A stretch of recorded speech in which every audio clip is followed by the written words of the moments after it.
Hey everyone, my name is Meera. Welcome back to my channel. 2020 was a great reading year for me. You know how you tend to procrastinate about reading certain books, whether they're classics, literary fictions, they're quite intimidating, or maybe they're super hyped. I feel like I read quite a few of those kind of books, ones that had been on my TBR for practically years now. When I sat down to shortlist titles for this video, I found it so difficult to pick just 10 of them.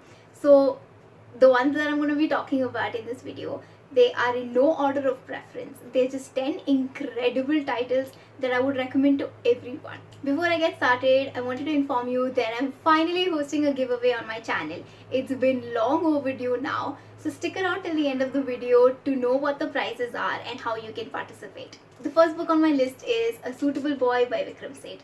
If you've been following me on YouTube or even on Instagram, this would not come across as a surprise to you. This is an expansive historical fiction which is set in the post-independence era in India. It follows the lives of four families as they're trying to grapple with the changing terrain of the socio-political state in India. I really like the fact that you get an in-depth glance into the mindset of the Indian bourgeoisie at that time. 95% of the time, Vikram Seth's writing will not make you feel like you're reading about characters. Instead, you'll feel like you've made the acquaintance of real people. And even though he follows the storylines of many characters, and mind you, that's quite an understatement. There are at least 10 to 15 main characters whose lives are being chronicled in the book. It does not feel dreary or boring. Granted that towards the end there were a few sections that I felt were unnecessary, but in the whole scheme of things, that's very minute. So this is a book I would urge you to not pass up. It may take you some time. It's a commitment, definitely, but it's wonderful. This is far better than the TV show adaptation.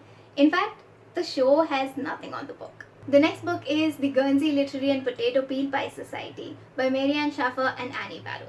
This has become one of my all-time favorite reads.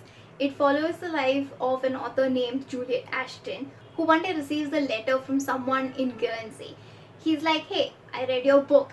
And that marks the beginning of a series of correspondence with people from Guernsey. Juliet soon learns of a book club that was formed during the German occupation of Guernsey. She eventually heads to Guernsey to meet these people, and they serve as the inspiration for her next book. This has such a heartening narrative. You feel so warm from within when you're reading the book. Its characters are really well written. And what served as the highlight for me is the epistolary format, in the sense that the story is being told through letters. That really makes the story so much more engaging. I have already filmed a video about this book on my channel and I'll be linking it in the cards. So go watch it if you want to know more about the book, because I guarantee you will not be disappointed. Third, Rebecca by Daphne du Maurier. This was such a pleasant surprise. I remember trying to read it a few months ago and I was not able to get into the story, so I dropped it then. But then I was adamant about not DNFing this one, and boy was that a good decision. This follows the story of the new Mrs. De Winter, who is unable to escape the presence of her husband's former wife at Mandalay. Although the former Mrs. De Winter has passed away, her essence can still be felt within every corridor of the mansion. Adding to the new bride's unease is the fact that her husband is being aloof and there are these sudden outbursts that she can't exactly pinpoint. She soon comes to the realization that there are a lot of secrets lurking within the mansion and she may not actually know her husband as well as she had thought. This was such a haunting tale. Oh my god. Its vivid descriptions and Daphne du Maurier's lyrical writing still linger in my mind. The characters are not plainly obvious, which I really liked. There's so much more to them than meets the eye. The plot execution was great. Granted that in the first few chapters, there's not much in terms of action. It's just establishing the scenario. But things soon pick up pace and wow. Next, Animal Farm by George Orwell. This is Orwell's satire on the Russian Revolution. In this book, we read about animals at Manor Farm who soon realize that humans are the bane of all evil and they plan to overthrow the owner of the farm and take control for themselves to fight for their freedom. But the movement soon spirals out of control when the leaders themselves fall prey to human vices like greed and bigotry. It shows you the gradual deterioration of one's principles. Such a short read that packs such a strong message. The elements of irony, hypocrisy, tyranny are so well executed and they come across in the story really well. I read the whole thing in one sitting, it was that engaging. Next, Pride, Prejudice and Other Flavors by Sonali Dev. This is an Indian retelling of Pride and Prejudice and it follows the Rajay family. Trisha Rajay, one of the daughters, her relationship with her family is not that great, but matters are made worse when DJ Kane, a chef who worked with the family, drudges up some of her past mistakes.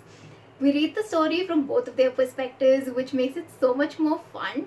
Now, inevitably, from the plot, you can make out that DJ is the love interest.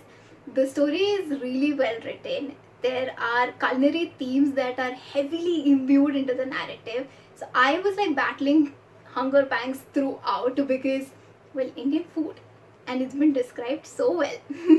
The plight of the main characters is made to resonate with the reader, so you can't help but feel bad for Trisha and for DJ and the struggles of their past. It was such an engrossing read and it has officially become one of my favorite Pride and Prejudice retellings ever. Sixth, Goat Days by Benjamin. Najib, in search of a better livelihood, ends up in Saudi Arabia. Forced to work for an apathetic employer, he commences his job as a goat herd in the scorching deserts of Saudi. What soon becomes imprisonment destroys Najib's aspirations about having a luxurious work life in the Gulf. The writing style is very straightforward. It's like the narrator is speaking to you, the reader, directly, which makes it all the more impactful. It was a gut-wrenching eye-opener and we are made familiar to the plights of hundreds of migrant workers in the Gulf. The language used is simple, yet it is so memorable. It's a book, it's a story that I know I will never forget. I had tears in my eyes for a substantial part of the book, and I can't wait to watch the movie adaptation when it comes out. Next, Home Before Dark by Riley Sager. Maggie's family fled their home Bainbury Hall when she was just 5. According to them, it's because the house was haunted, but she refuses to believe that. Now, as a grown-up, she has inherited the home and she's adamant to get to the bottom of it. This book is exceptionally written. As far as thrillers go, it's a great one. It keeps you guessing till the very end. There's just so much to unpack, and the atmosphere that the author creates, it's eerie and thrilling. I couldn't get enough of it, and I was glued to the story till the very last page. There are dual timelines followed, so you get to read the story from her parents' perspective as well as hers. So that makes it a really fulfilling read, and I do see myself revisiting this book sometime in the future. It's that good. Next, Ahalya by Koral Dasgupta. This follows the story of Ahalya from her birth till the time when she was cursed by her husband Gautam. It is a poetic retelling and the author lends so much empowerment to Ahalya's character. The narrative begets questions of identity, social norms, patriarchy. I loved the author's writing style. It's fluid and elegant. Personally, the way Ahalya's transformation is shown, I found it to be really pleasant to discover her as a curious child and to go from that to being a self-assured woman. It's very interesting how the author has charted her growth over the span of just a few pages. It's a very short read. You'll also find that there are some very profound thoughts that underlie the narrative. This is such a wholesome read and I can't wait to read more of the author's works. Ninth, Dracula by Bram Stoker. Jonathan Harker, who is a lawyer, heads to Transylvania to figure out the paperwork for a count's purchase of property in London. There, he encounters some oddities at the castle and soon comes to a startling realization about the count's true form. I loved the gothic vibe of the book. It's dark and fantastical. It was so exciting to read. The story is being conveyed through letters and diary entries, which, as you well know by now, I really enjoy.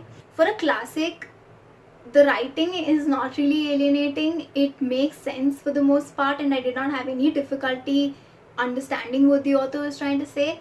There's just certain pages where a different dialect of English is being used, so that did confuse me a bit, but on the whole, I loved reading it. Events definitely pick up pace towards the end of the story.